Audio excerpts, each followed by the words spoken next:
12. Sovereign Grace. 2 Corinthians chapter 6, verses 11 to 18. O ye Corinthians, our mouth is open unto you, our heart is enlarged. Ye are not straitened in us, but ye are straitened in your own bowels. Now, for a recompense in the same, I speak as unto my children. Be ye also enlarged. Be ye not unequally yoked together with unbelievers, for what fellowship hath righteousness with unrighteousness, and what communion hath light with darkness? And what concord hath Christ with Belial? Or what part hath he that believeth with an infidel? And what agreement hath the temple of God with idols? For ye are the temple of the living God. As God hath said, I will dwell in them, and walk in them, and I will be their God, and they shall be my people. Wherefore, come out from among them, and be ye separate, saith the Lord, and touch not the unclean thing, and I will receive you, and will be a father unto you, and ye shall be my sons and daughters, saith the Lord Almighty.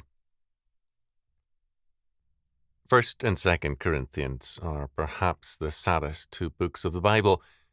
Certainly, we see grief and sorrow of Paul as he writes, because in the Corinthian church, which had a number of very fine members, there was also a far-reaching and radical compromise with the world and with sin.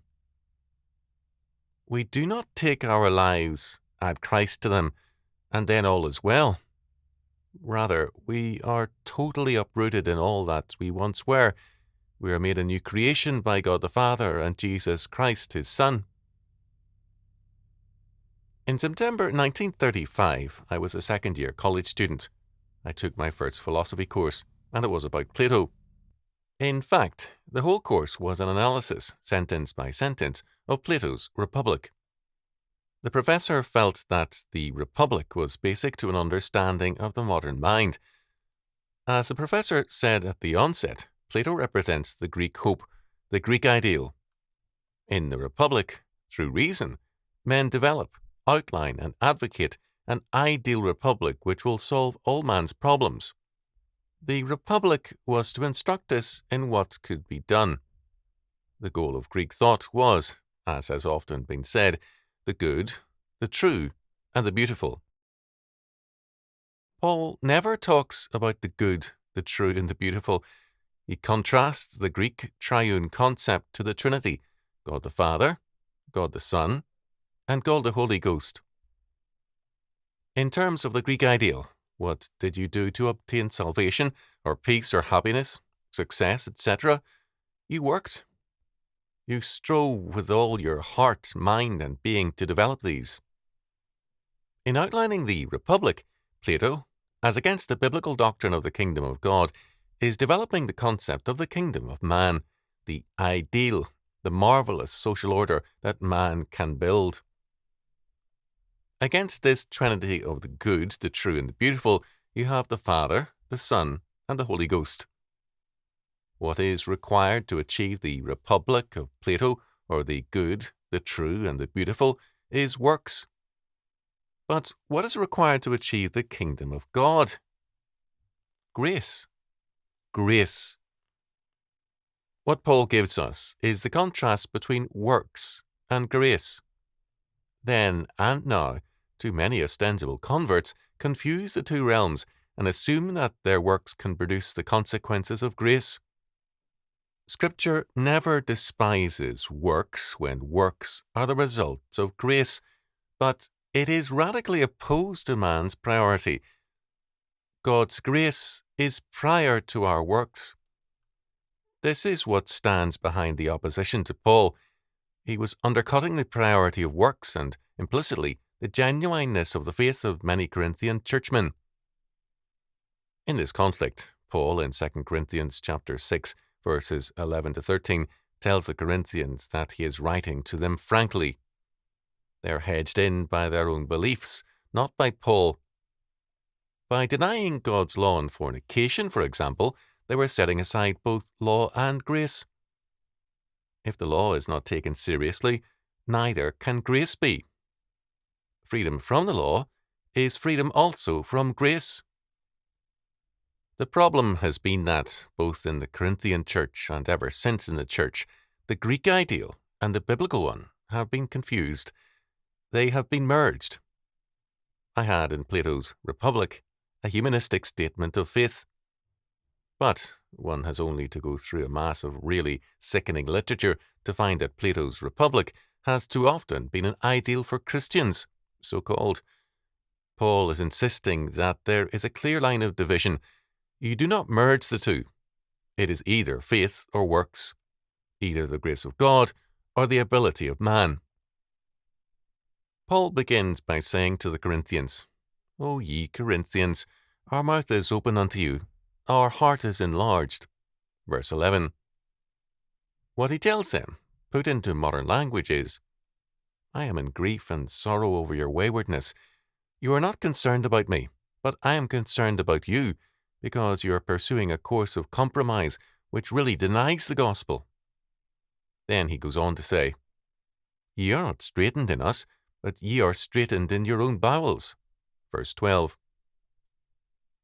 In other words, Paul is saying, I am not the one who is putting you through hoops and giving you problems so that your life is a mess.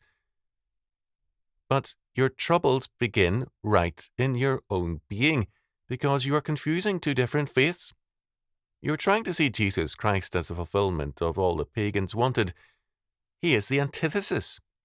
That is why this world crucified him. Now, for a recompense in the same, I speak as unto my children, be ye also enlarged. Verse 13. This was not pleasing, no doubt, to the Corinthians. Paul treats them as children because they are children in the faith. He doesn't compliment them on their wisdom and understanding. No, far from it. He says, You are my children in the faith. I'm concerned about you. You're acting as know-it-alls when you are know-it-nothings. So he tells them, Be ye not unequally yoked together with unbelievers, for what fellowship hath righteousness with unrighteousness, and what communion hath light with darkness? Verse 14. Paul summons them from being tied in their beliefs with unbelievers. The difference, he says, is as night and day, ignorance and knowledge, truth and a lie. The Corinthians are not accepting the fact that there is a clear-cut difference, a war between God and Satan, between a world that is unregenerate and the regenerate world. It is amazing how the church to this day does not want to see that this war is on. When the murder of students took place in Littleton, a few news reports mentioned that the murderers, as they went from person to person, asked them, Are you a Christian? And then shot them. This was not the first time this had happened, but it happened most flagrantly when a student prayer meeting became the target of killing. But the world will not admit that there is a war on, that there is a war against us. Neither would the Corinthians. Their attitude was the Corinthian world plus Jesus. They wanted the best of both worlds, Christian and non-Christian, as people still do. So, Paul says, You cannot be unequally yoked together with unbelievers. You cannot have fellowship with unrighteousness and be righteous. You don't mix light and darkness as though the darkness can increase the light. And what concord hath Christ with Belial, or what part hath he that believeth with an infidel? Verse 15. Paul explains, The difference is between night and day, and yet you are trying to confuse the two, to say, in effect, that Christianity is just a fulfillment of the pagan hope. What is there in the pagan hope that can remind you of Christ? This is why the letters of Paul to the Corinthians are perhaps the least known in the New Testament in their basic purpose. They are an indictment not only of the church in Corinth, but of churches over the centuries to the present day. What concord can there be? What peace between Christ and Satan? Between the believer and the unbeliever? No common ground exists between Christ and Belial, between a believer and an unbeliever. For the believers, their common ground is the Lord, His truth, law, and grace. For the unbelievers, their common ground is some aspect of their humanity. Being fallen, Their common ground is sin. There is no such ground possible, and forced commonality is sin. We are temples of the living God, not of idols. God has created us to be his temples, not of idols. And what agreement hath the temple of God with idols? For ye are the temple of the living God. As God hath said, I will dwell in them, and walk in them, and I will be their God, and they shall be my people. Verse 16. We are therefore summoned to separate ourselves to God as his temples. God has summoned us to himself to be our Father, and his sons and daughters. The Bible gives you no excuse for this merger of two faiths, paganism and Christianity. Rather, it summons you to a separation, to a recognition that there is a total difference between the two, and you are called out from the world to Jesus Christ. Wherefore, come out from among them, and be ye separate, saith the Lord, and touch not the unclean thing, and I will receive you. Verse 17. That is a bold figure of speech. The unclean thing. The whole world of paganism and its ideas, its hopes, are in the sight of God unclean. They are saying, we can be rebels against God who made heaven and earth and still be good. We can despise the word of God and his law and still be holy. And Paul says, no. We are thus to be radically separate from the world and its goals, its works, to be God's people, the people of his grace. And will be a father unto you, and ye shall be my sons and daughters, saith the Lord Almighty. Verse 18. We all know we want something from God. There are so many things that we pray for, that our lives might be richer, more complete in Christ. And Paul is saying that we live in a difficult world. It isn't paradise, and we aren't going to gain paradise here. But you can gain a victory if you move in terms of faithfulness to the Lord, a separation to him. Then, instead of being continually dragged on, you'll be sons and daughters of God. So, Paul insists on a difference.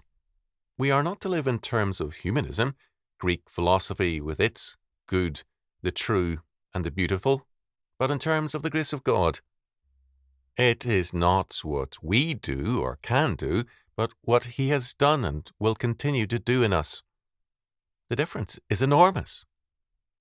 And yet, the world wants to confuse the two, and too many in the church are interested in doing the same thing. We can see why Paul's very strong stress on grace was so basic to the Reformation. Christianity was not a fulfillment of the strivings of paganism, but its repudiation. Sovereign grace is man's salvation, and the source of his creation of a new world order. I began by telling you about the professor who taught a course on Plato's Republic. Of course, he believed that this represented the right course.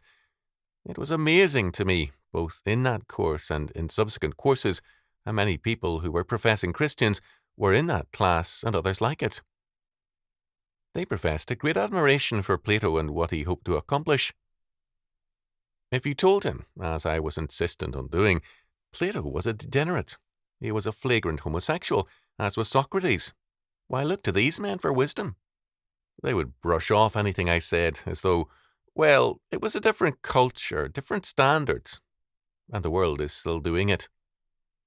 Why do we have churches if we do not believe that God established from the beginning that there is another kingdom, another realm, another way of salvation than that which the world offers, that the difference is between night and day? This is why the 2 Corinthian letters, all important in setting forth what the faith is and what it is not, are so widely neglected, or are taught with the meaning of this or that verse, but not the sum total. The sum total is, there is a difference, so come out from among them and be ye separate, saith the Lord. Verse 17.